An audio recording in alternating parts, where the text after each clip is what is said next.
All right, let's play a game. I am going to show you some images and tell me if you think these things are essential or non-essential. Ready? Sleep.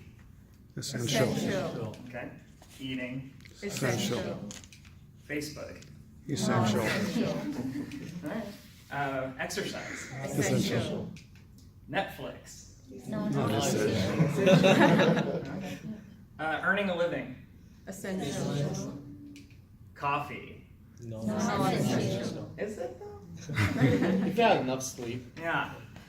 Now let me ask you a question. What in your life is non-essential? By a show of hands, how many people in this room have accepted a request, a non-essential request from a friend, and they later on regretted it? You know, I know the stormtrooper right here has. And how many of you, by a show of hands again, have accepted, they filled their day with a lot of activities, and you end up feeling very busy, but you're not really productive. And these non-essential activities, these non-essential requests that you take on, they kind of make you feel like you're being stretched too thin. So if you answered yes to any of these questions, then maybe you should try being an essentialist. Simply put, an essentialist is somebody who takes all of the non-essential, gets rid of it, and focuses on the essential.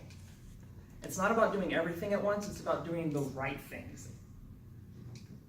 And so in this presentation, you're going to learn how essentialists think, and you're going to understand a system that they use so that you can use it too. So the way that essentialists think, they ignore the noise and instead they focus on the signal.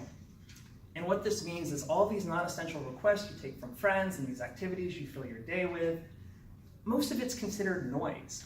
And essentialists can distinguish between that and the essential goals they set out for themselves, which is considered the signal. They also know that they have the power to choose what to focus on. So we all have autonomy. We all are empowered to make these decisions for our own lives, and essentialists know that. And they understand there's going to be trade-offs. Even if you figure out all of the essential goals you want to focus on, there's probably not going to be enough time in the day to get them all done. So you have to be able to prioritize. So introducing the essentialist system. There are 3 phases, and I'm going to cover them all quickly.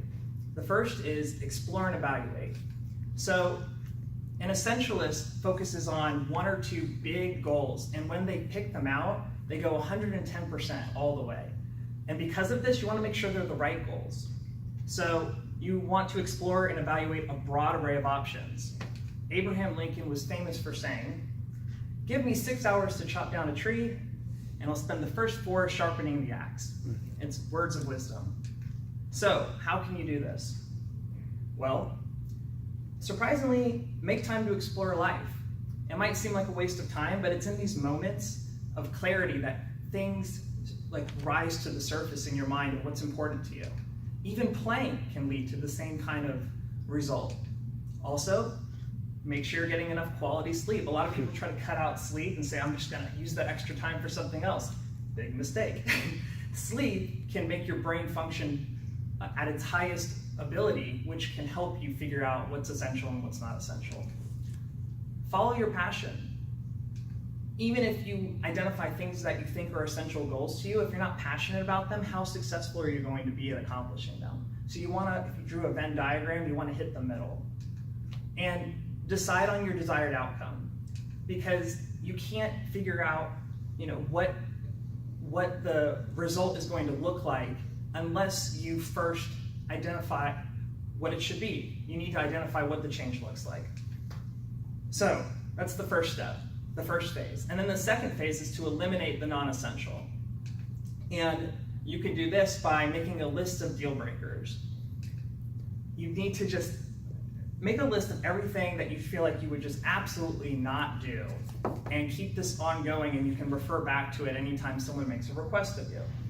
You can also use something called the 90% rule, which is when you're weighing whether or not something should be essential or non-essential, from a scale of 0 to 100, how essential is it to you? If it's anything below 90%, just reject it. You can run a reverse pilot. This is kind of a fantasy. You imagine, okay, if I were to get rid of this non-essential request from a friend or this activity that I fill my life with, what are the negative consequences of that? And if there are negative consequences, can I live with it?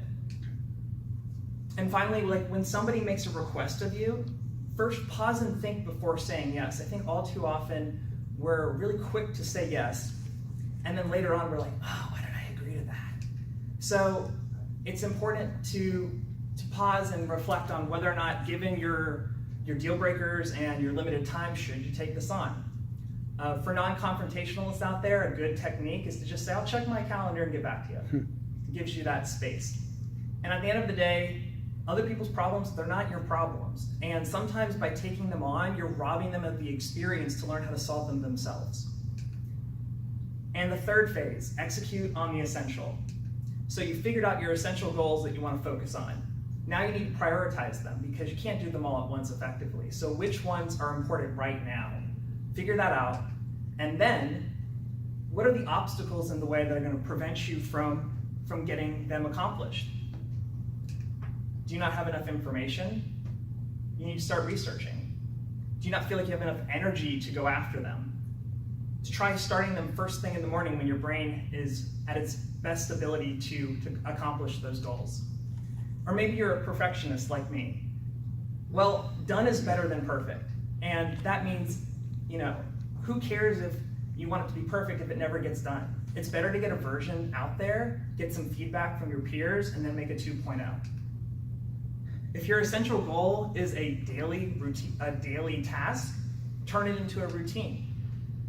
You need a cue and a reward to do this. So an example would be, I want to run every single day, honestly in the morning, and I can't get myself to do it. And a great way to do this would be to create a cue of sleeping in my running clothes. And so when I wake up, I'm like, oh, shoot, I'm already dressed for it.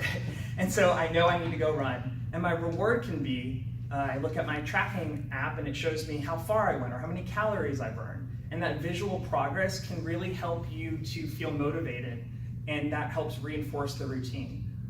So does celebrating progress. When you celebrate, even if it's a little bit of progress, you've lost 0.5 of a pound, like it still helps your brain see it as reward and helps reinforce the routine.